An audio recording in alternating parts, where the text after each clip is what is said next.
Salam saudara, kembali lagi dalam program Creating Understanding. Pada episode kali ini kita akan membahas tentang penolakan Frans Donal terhadap keilahian Yesus Kristus berdasarkan Ibrani pasal 1 ayat yang ke-8. Menurut Frans Donal bahwa frasa tahtamu ya Allah dalam Ibrani pasal 1 ayat ke-8 yang merupakan kutipan dari Mazmur 45 ayat ke-7 bukanlah merujuk kepada pribadi Yesus Kristus, yang mana dalam Ibrani pasal 1 itu Yesus Kristus menyandang gelar sebagai anak Allah.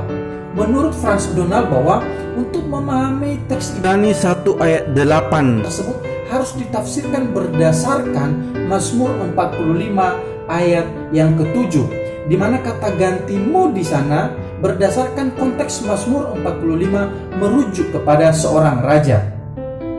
Penolakan Frans Donal ini terhadap keilahian Yesus Kristus berdasarkan Ibrani pasal 1 ayat ke-8 sebenarnya sedang menunjukkan bahwa Frans Donal ini tidaklah seutuhnya mempercayai Alkitab itu. Frans Donal hanyalah mempercayai Alkitab yang sekiranya ayat-ayat Alkitab tersebut mendukung ketauhidan yang dia percayai selama ini. Terbukti dari penolakannya terhadap Ibrani pasal 1 ayat ke-8 ini, yang mana ayat tersebut menunjukkan bahwa Yesus adalah Allah.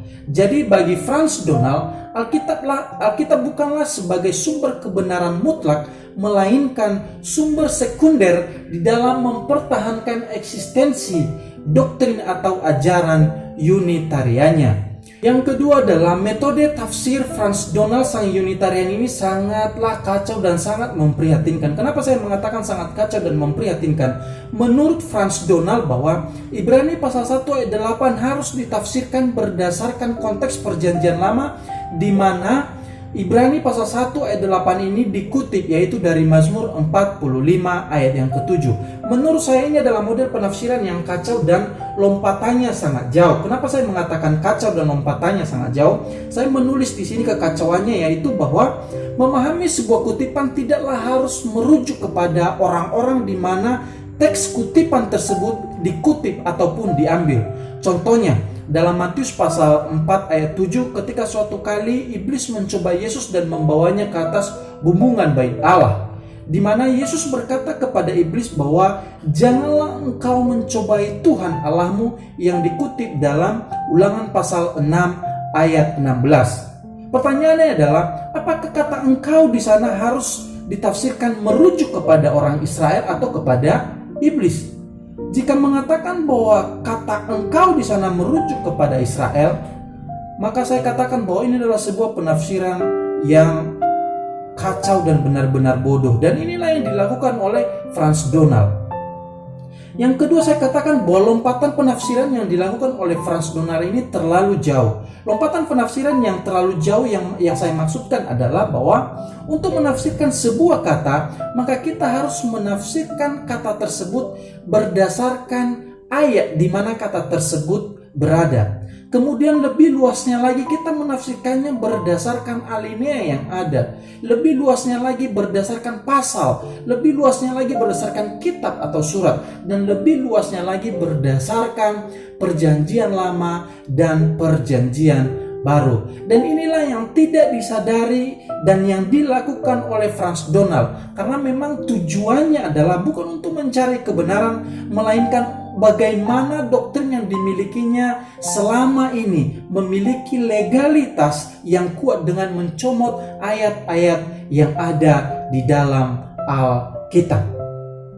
Yang ketiga adalah Mazmur 45 merupakan Mazmur Mesianik, yang mana ayat-ayat tersebut merupakan nubuatan kepada Sang Mesias.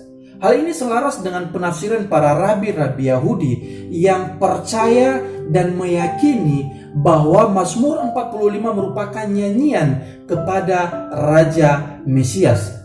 Itu sebabnya tidaklah salah jika penulis Ibrani pasal 1 ayat 8 ini mengutip Mazmur 45 itu untuk disematkan kepada pribadi Yesus Kristus, Sang Mesias yang dijanjikan itu. Jadi kita bisa simpulkan secara keseluruhan bahwa Penolakan Frans Donald terhadap keilahian Yesus Kristus berdasarkan Ibrani pasal 1 ayat yang ke-8 merupakan bukti bahwa Frans Donald tidaklah mempercayai Alkitab secara seutuhnya.